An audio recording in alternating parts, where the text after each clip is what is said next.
All right, here we go, guys. Last unit or only other unit that I'm going to be doing. Not sure if this is going to take 2 videos or one. Again, they only want us to use about 15 to 30 minutes length of a video. So if I see that I'm not through, and again, I'm over here watching my time, I'll stop and pick up with whatever qualities we lack. So you have the handout in the packet, and you say what should be expected of a leader. And first of all, know that there is a huge difference between a leader, and especially within the workplace, and having a boss or having just a manager. A leader is someone that is, well, you'll see. A boss is a boss. And they're very distant from their team members or from their employees, and that doesn't make for a warm fuzzy feeling at work. You like to know that you're cared about, and that's what a leader is going to do. One of the things that they're going to do, they're going to demonstrate a care for their employees or for their team leaders. So Steve Jobs, you know who that is, right? Founder of Apple. Stated that management is about persuading people to do things that they do not want to do, while leadership is about inspiring people to do things that they never thought they could. So there is your one of the differences between what a manager slash boss and what a leader is going to do. So again, I have a source at the bottom that I got this from online, and he looked at 11 qualities that a good leader is going to have. And some of them build on each other, some of them work individually. All right, so stop that. All right, so and let me say this about a leader. Couple of things. Number one is, right now you're seeing a lot of people in leadership positions that aren't very good leaders. Anywhere from, and you may see that on a more personal note, because as far as leaders go, in your direct path, you have your parents or your guardians, you have teachers, you see our administration, and then it goes from there. If you have a job, you have a boss. There's somebody that is there, and you may have more than one boss. That's how life usually treats us. We have more than one person who can tell us what to do, and it never goes away. So know that. Get grown, get married, you're adding another one. So that may not be a leader, but they certainly can be your boss. And hopefully you and your spouse will be leaders together of your home. But having said that, now you may be sitting there thinking, what has this got to do with me? I'm in school. How much of a leader can I be? Well, number one, within the high school, there is more than one way. Definitely there is student council, there is class officers, there are clubs that you can join, and you can lead, and teachers are happy to let you do that. But you've got to show some initiative, because what we find more than not is, if we force you to do something, it's either not going to be done or it's not going to be a very good job that's going to be done. So we don't want to force that on you, because it doesn't work. So we want to see initiative, and we want to see some excitement from you, that you want to lead your group, class, school, whatever, in something. Number two, within your group of friends, somebody's a leader, whether it's you or one of the others. Somebody is more of the director of what y'all are going to do, and the rest of y'all are followers. A lot of people say that they don't want to take the leadership position. They don't want that responsibility. But at the same time, do you want somebody else determining what you do? So let's look at these 11 qualities. So number one is communication. And if you look at the sheet, it goes deeper, a lot deeper than the PowerPoint that I created. So number one, with communication, it is considered the most important quality of being a great leader. It involves, yes, speaking. I'm not communicating very well on this video. Why? Because it's one way. It's one-way communication. I'm not getting any feedback from you. I can't see your nonverbal responses. I can't hear your verbal responses. I don't know. I don't know if you're getting what I'm getting, what I'm trying to get to you through this. I don't know if if you're just yawning, you may have dozed off by now, whatever the case may be. I can't see that. So one-on-one is definitely, or one to the group is much more effective.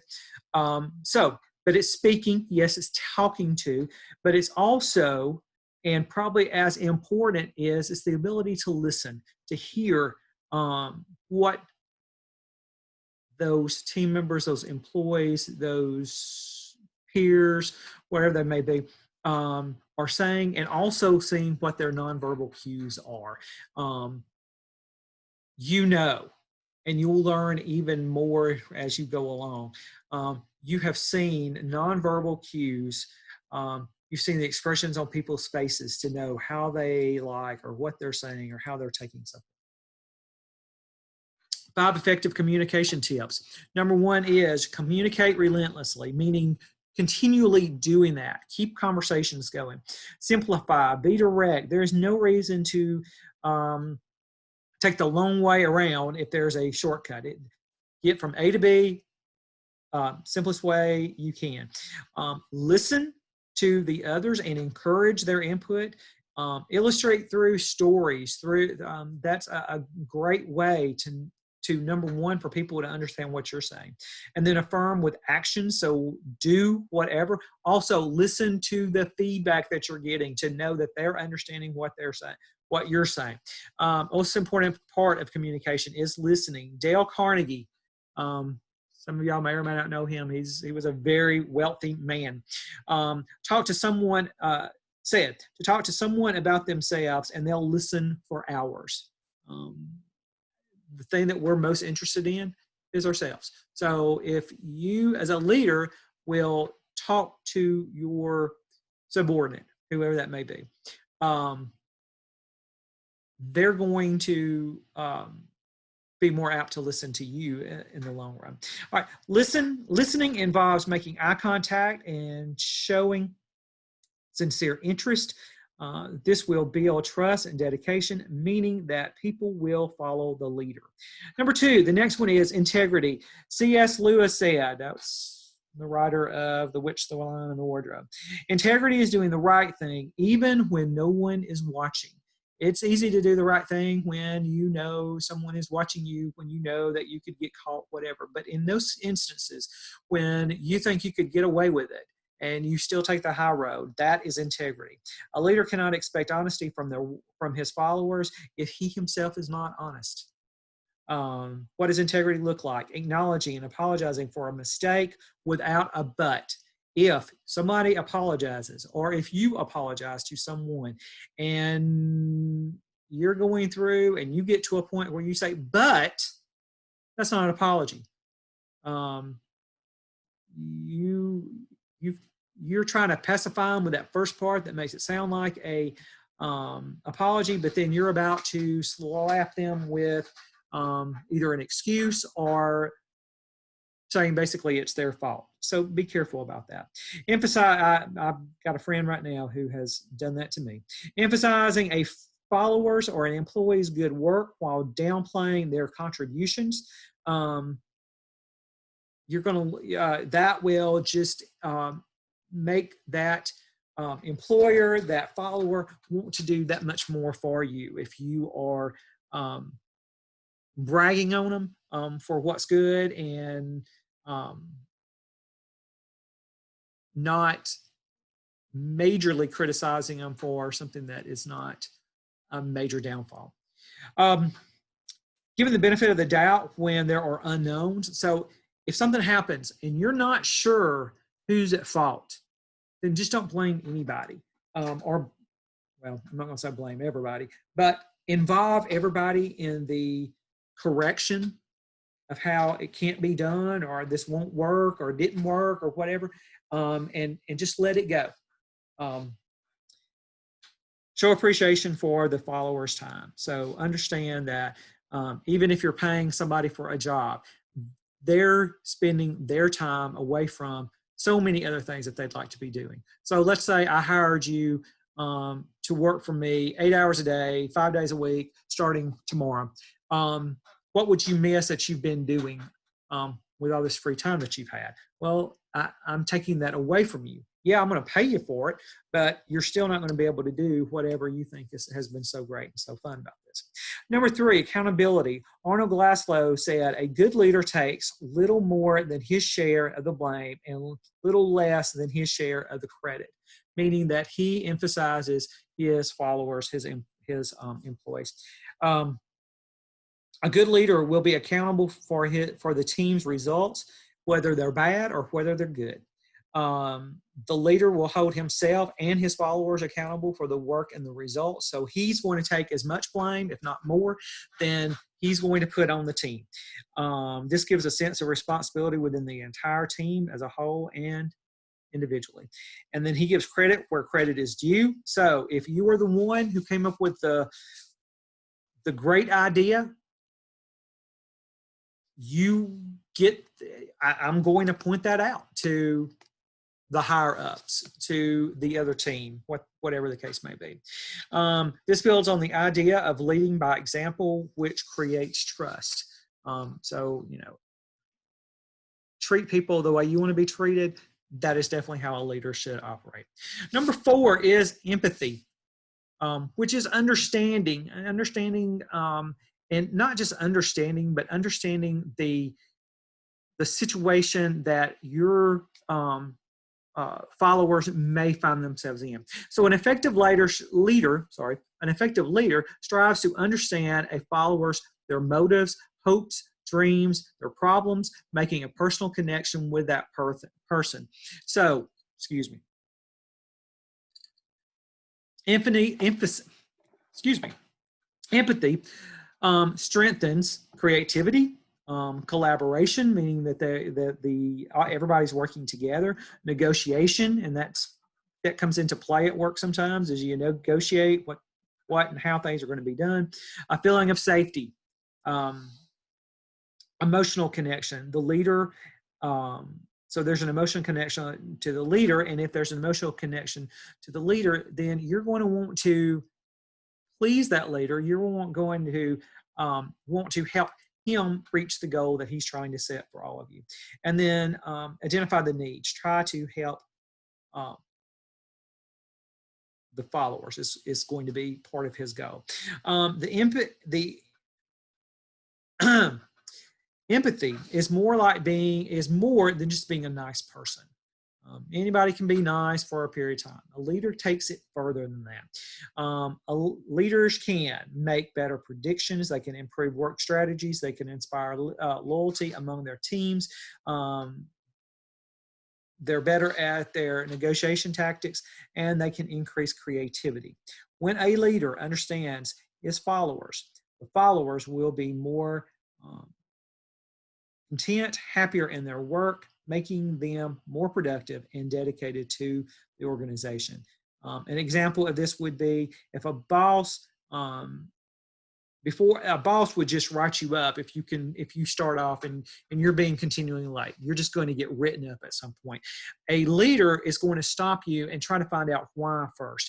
Is there a legitimate reason why you have started being consistently late? You're late every morning or several mornings in a row or a week. Is there an illness that you're undergoing? Is there some kind of personal issue? Maybe you're a single parent and you're having to try to get your child to school or to the daycare, whatever. Maybe you're having some kind of car trouble. And then the leader's going to try to help find a solution for that. The next one, humility. Thomas Merton said, Pride makes us artificial. Humility makes us real. Another saying that you may have heard. Pride goeth before a fall. So when we're prideful, we're probably going to fall somewhere soon. So what does humility do, and what is the flip side of that? So when you become a leader, especially initially when you become that, there is a there can be the issue of ego that comes into play. That now here you are, a higher ranking person, that's making you more important. You have this new, better position, whatever. And that's what scares me when you see a company promote from within. That's one of the things that can happen, is that there can be hostilities because somebody got promoted when they're over somebody else who might have been just as qualified.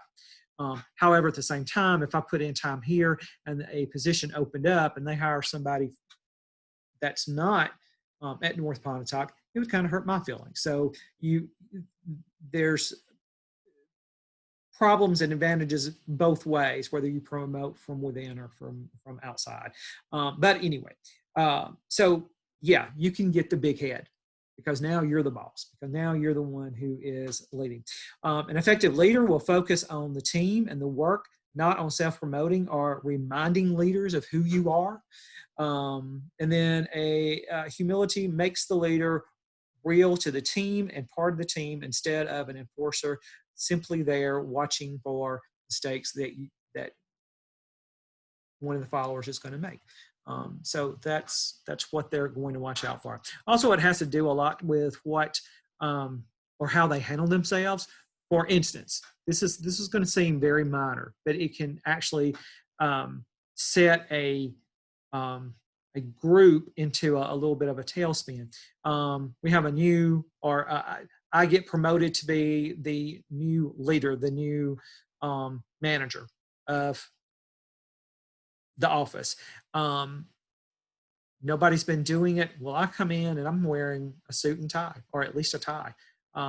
That's going to make you think that I think that I'm more important than you. Now, if that is a standard that people in that leadership position should wear a tie or a suit because of other people that they're meeting, so on, then yeah, you would do that. But if it's not the norm and you start doing that, that's going to hurt the team.